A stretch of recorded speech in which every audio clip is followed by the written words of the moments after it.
welcome back to another episode of Fantasy Fiction Friday. I'm your host, Jen the Book Revel, but my friends call me Gigi, and I hope you'll be my friend.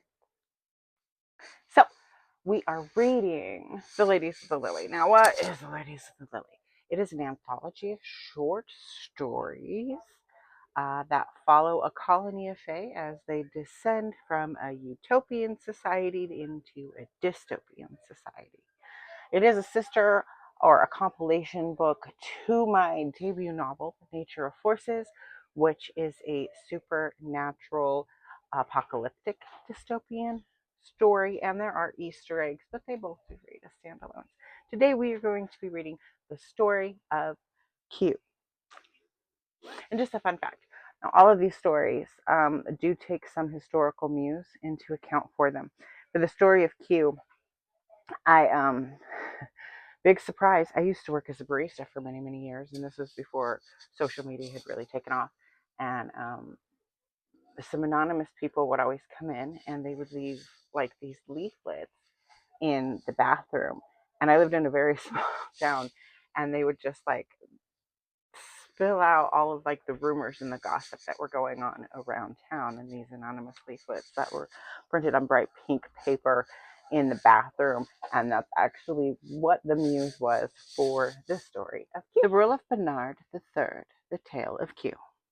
I ran my fingers over the polished wood of the built-in shelves filled with hundreds of titles waiting to transport me to a different dimension. I had always loved to read. My father and brother shared my passion for the written word, and it was a privilege for me to have learned to read. I had the opportunity to receive a rudimentary education, as I had both a mother and a father and an old brother and two aunts to care for me as they worked opposing shifts. And even as a child, I realized what a gift my education had been.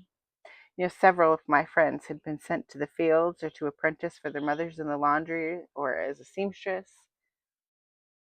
And the struggle to thrive was thrust onto our daily lives. It was a far, far cry from the existence of those whom we worked for. A single mother or mothers with no extended family had no choice but to work many jobs, and their children did as well, just to pay for the taxes on their rooms and to keep food and fresh water on the tables.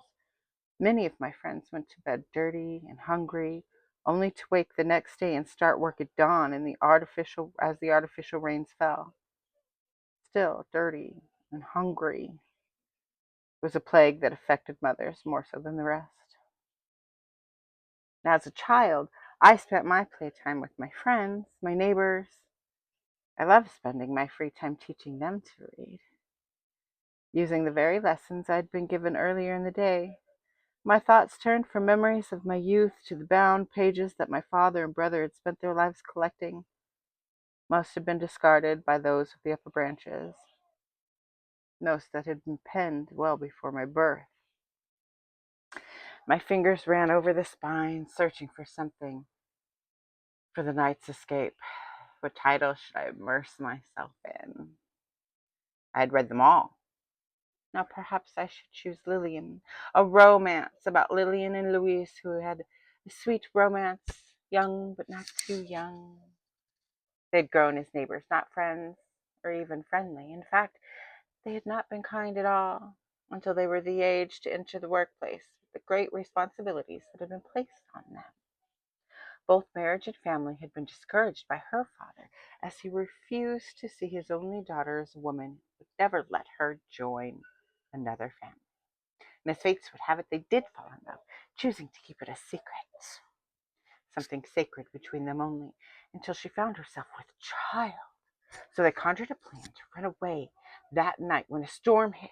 From the top of a tree, they watched as a giant of great beauty and rage controlled the storm. And the sky shook with terror, and the rains flooded the ground, that rumbled, and branches broke, and trees fell to the ground.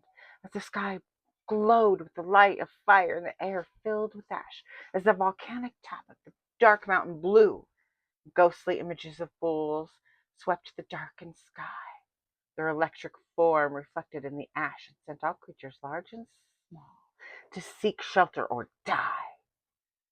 Many did perish that night, The river of life took the young couple's lives, and their bodies would later wash ashore. I wondered if that story had any truth to it. The writing had taken me to a place and a time that I had been taught in history class, but had they really existed? The story was told in a way that for a moment I imagined myself to either have been one of the young lovers, and I feared the rain, and I cursed the giant, and I cried when they died. God, I love fiction. I found the most compelling stories and tales of fiction always rang with little elements of truth. I wondered how much had been depicted and how much had came from an overactive imagination. How much history had been amused for the words that I held closely to my heart, the words that left my mind in a constant state of questioning of who we were and where we came from.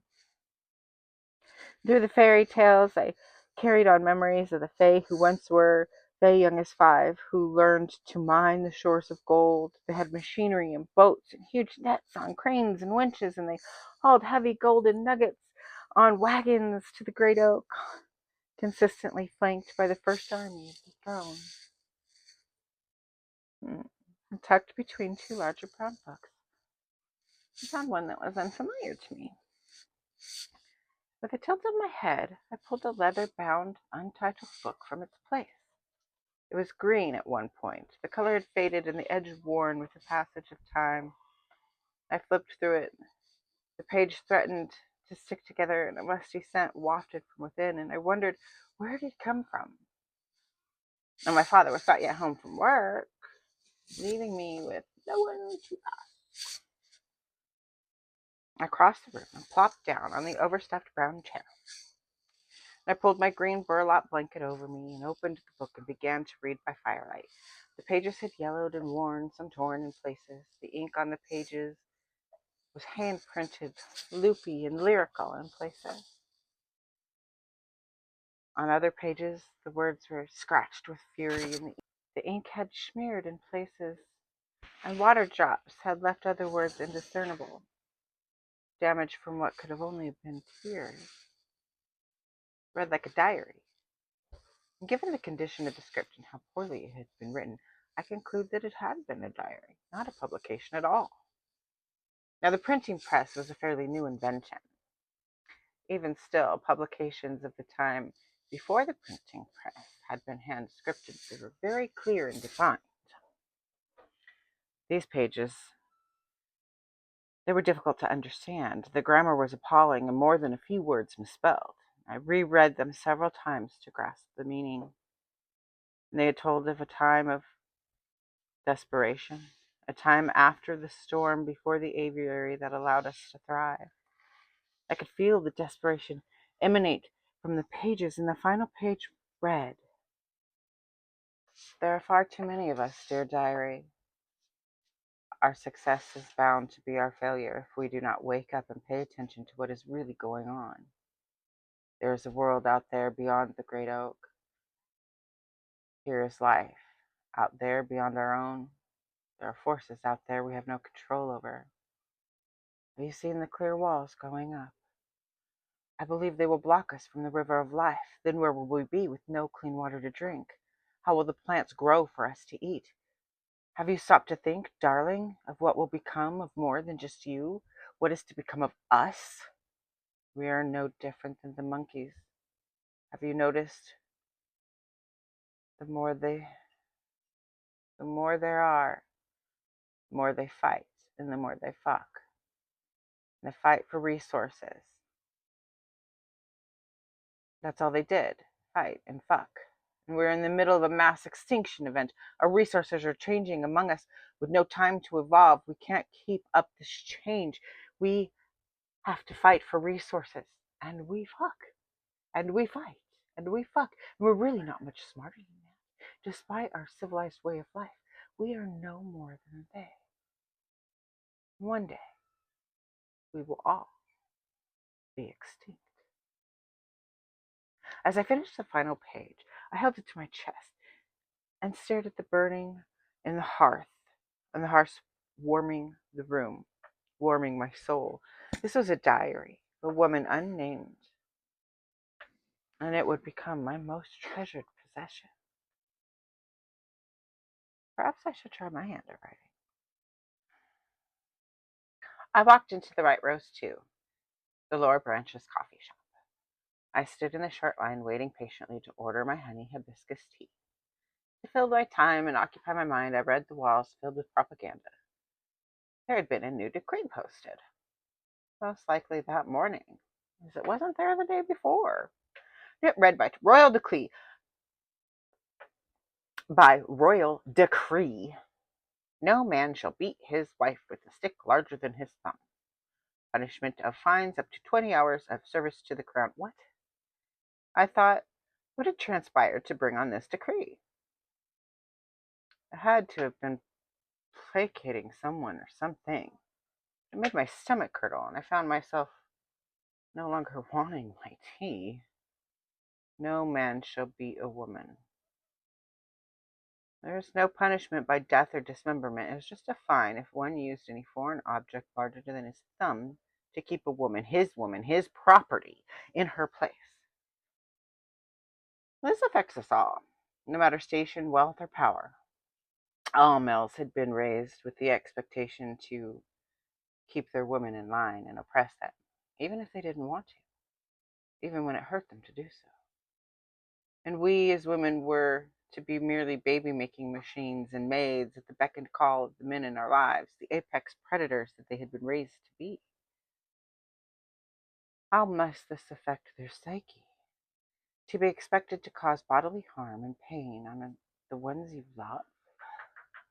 The ones whom you would kill if anyone laid eyes upon, but you must be the one to keep her in place, barefoot and pregnant, yours in every way. What have we become?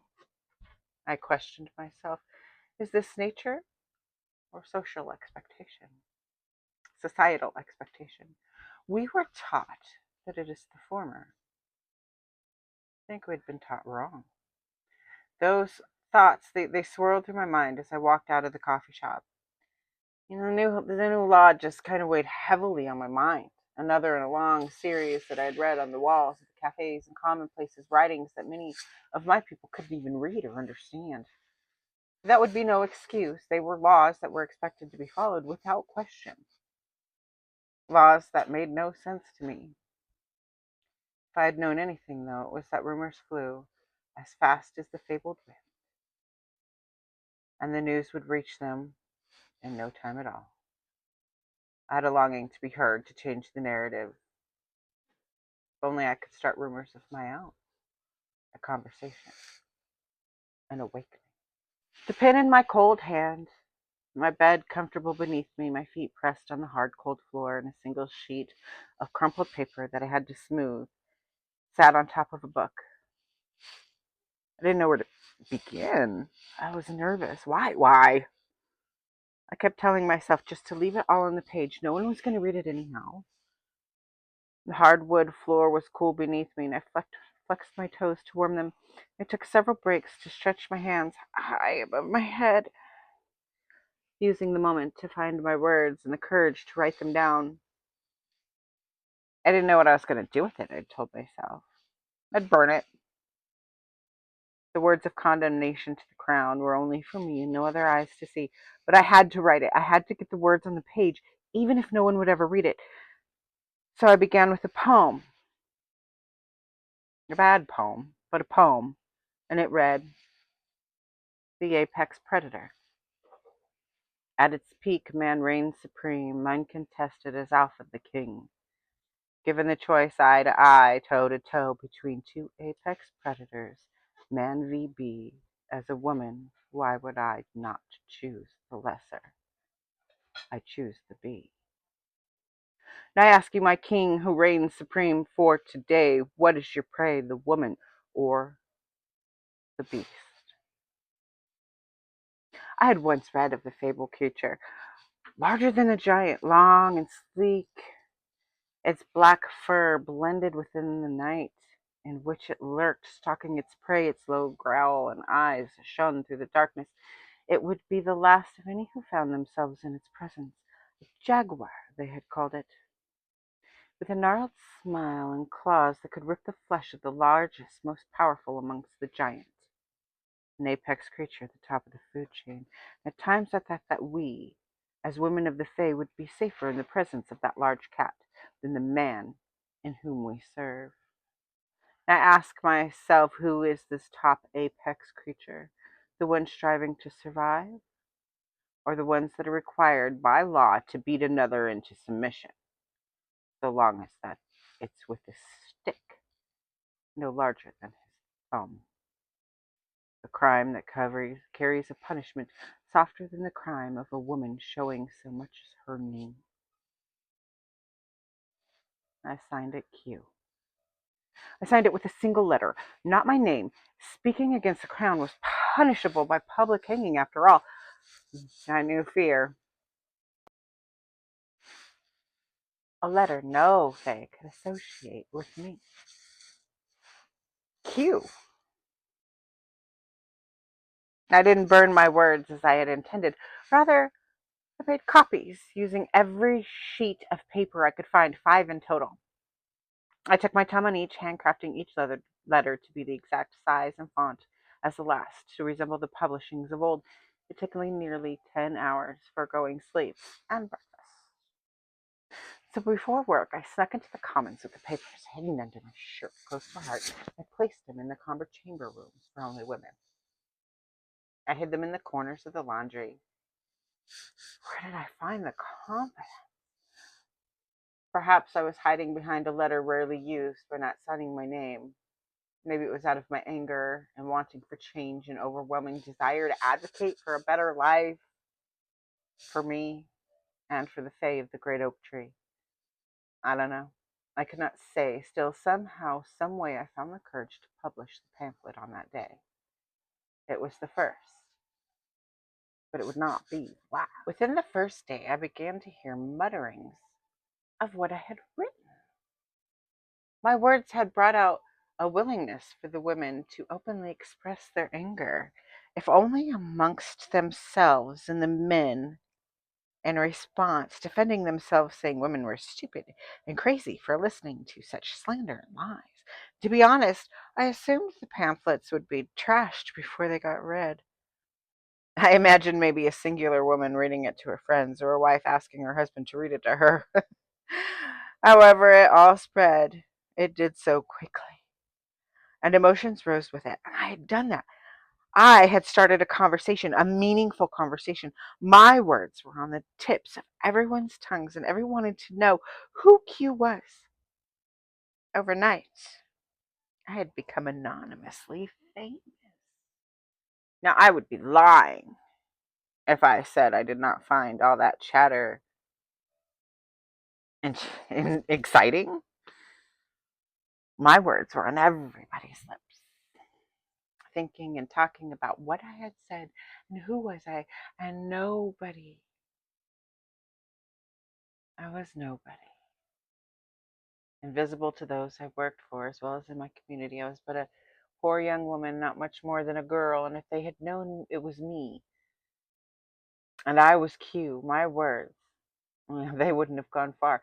They wouldn't have been taken seriously, but they didn't know the secrecy of it all was more enticing, and it electrified me to my core. I wanted for more. And I wanted to find other stories, and I would write about them, and I would publish my own opinions, and I would hide them in plain sight. So I entered the rooms of the Lady Winterfox, glad to be invisible to her as she took her tea with her friends in the sitting room. They had left the door to her bedroom open, and the women cackled at her every word. The shrill sound invaded my ears, to which there was no retreating, as I made the bed with fresh linens. This raspberry puree tastes soft, Lady Winterfox declared to her friend as she all but threw it at the girl who had served it. I tucked the bedsheet into the corner of the bed and turned my head to sneak a peek at the commotion coming from the other room. The servant had managed to catch the pastry and placed it onto the silver tray that it had come off of just moments before. I had seen that girl every day for nearly a year, but never had a moment to make an introduction. She was younger than I, but not by much. and in my opinion, too young to be servicing these brass women. She took the pastries away, offering an apology. "Do not speak to me. Who do you think you are?" Lady Winterfox scolded. "Just get us fresh and make haste of it, girl." The girl ran past me, trying to hide her tears. I shook my head and muttered unladylike words under my breath. I dusted the sitting table, moving items to clean under them and then clean before placing them back into place. I lingered on a stack of paper. I held it, running my fingers over the edges and across the heading. The stationery was printed on the top with the lady's name, and a scroll, a floral motif, crossed the bottom. I thought about taking it. Not only was I in need of paper, but it was pretty. I wanted pretty paper. I wanted to write with my name on the header. It all seemed so unfair that this beast of a woman with such little manners should have such a luxury, one she took for granted, while I wrote on scraps of whatever paper I could find. I was going to reward myself with a hard day's work with such a fine thing. Food be damned. I could eat tomorrow, I decided, convincing myself there was no need to envy all they had. The pretty paper could be mine, too. Taking the chamber pot to my cart, a bit of its contents splashed over the side and landed on my thin cotton dress. So gross. I hated this job. I didn't want to be there in charge of this woman's piss and shit. She could clean up after herself.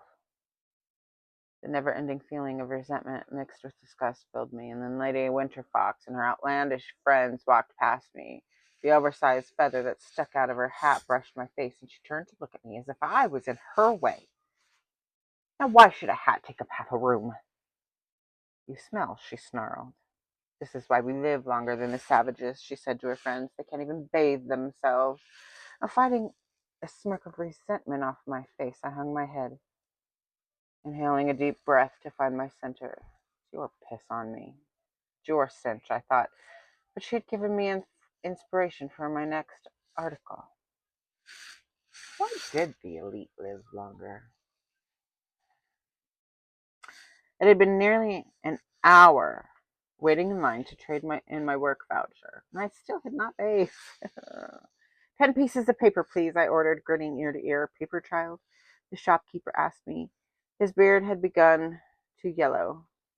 He was missing his front teeth, causing him to spit and slur his S's. "Child, you'd do better with bread. Have your parents taught you not to spend frivolously?" No, I had not anticipated defending myself. I'd been more educated than most, and it dawned on me that purchasing paper, that might give away my identity. My heart raced with realization, and I broke, knowing what I had to do. "We have raspberry puree," he offered. "No, thank you, it's not fresh," I replied. He took offense, as seen on his wrinkled face when his eyes and thin lips narrowed to slits. I was not wrong.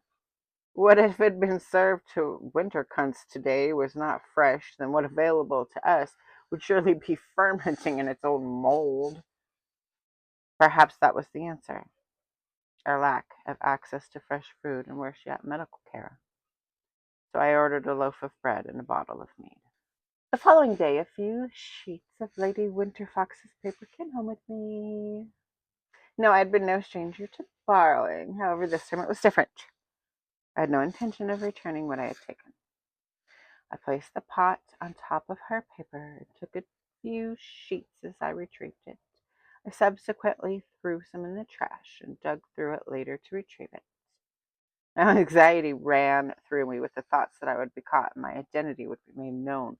I had to find a better way to get paper. Making my own pigments was easy. I could simply pick leaves and petals without anyone questioning it. I didn't know how paper was made or how to get any without stealing it. So I visited the Office of Public Affairs and researched food and waste. I read the census report for the past decade. I was shocked to find that reports of surpluses going bad had been in every quarterly report for the entirety of the catalog over 3 kings' ages. The higher branches had a life expectancy of 100 years, while those of us in service only 60. Illness ran rampant through the lower branches.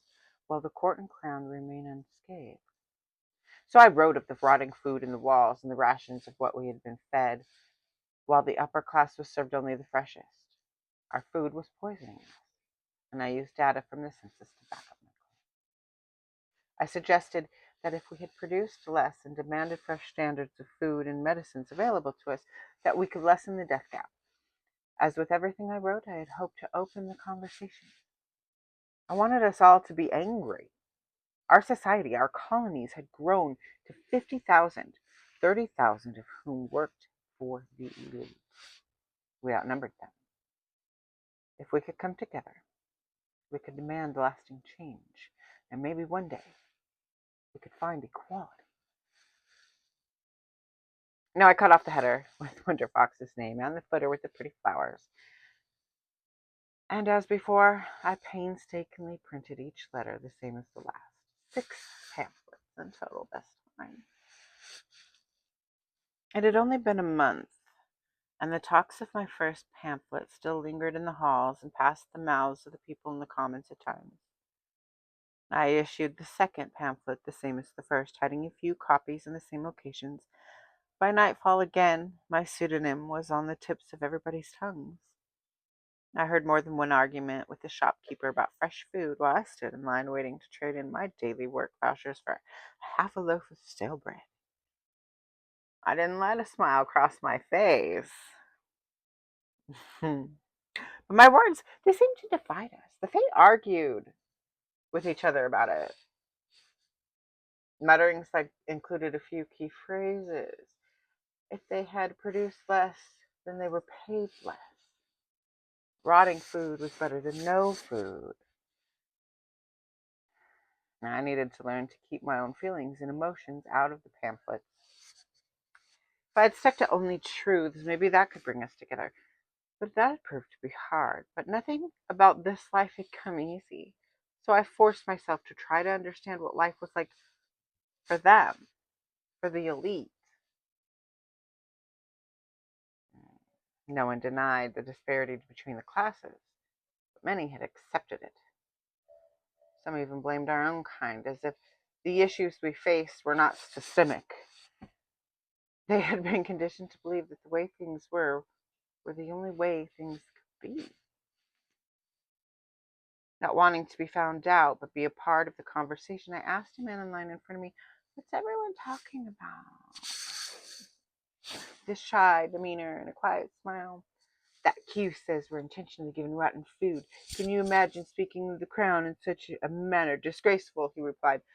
I pretended to be surprised, covering my mouth with widened eyes, secretly loving every second of it. Moving forward, I was going to need more paper. So please join me next time for the remainder of the tale of Q when we find out, does Q get more paper? Does she get caught? What more shit does she start? As always, thank you so much for being here today. Happy Pride. Happy Pride. And remember, as always, you are valid. You are worthy. And you are loved. Bye.